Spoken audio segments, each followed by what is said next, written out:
એક હતા કાગડાભાઈ. એ તો આમ તેમ ઉડતા હતા અને ઉનાળાનો સમય હતો તો એમને તો ખૂબ તરસ લાગી હતી. તે તો પાણીની શોધમાં આમ તેમ જોતા હતા. પછી થાકી અને એ તો એક ઝાડ નીચે જઈને બેસી ગયા અને ઝાડ જોડે જઈ અને આમ તેમ જોવા લાગ્યા. તો એમને તો એક ઘડો જોયો અને ઘડામાં પાણી હતું. તો એ તો પાણીમાં ચાંચ નાખી એમને તો, પરંતુ પાણી ઘણું ઊંડું હતું તો એમની ચાંચ ત્યાં સુધી પહોંચી નહીં. તો એમને તો શું કર્યું, બાજુમાં કાંકરા પડ્યા હતા તો એ તો એ ઘડામાં કાંકરા નાખવા લાગ્યા.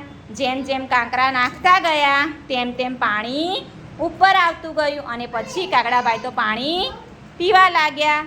અને પછી પાણી પીને એ તો કા કા કા કરતા ઉડવા લાગ્યા.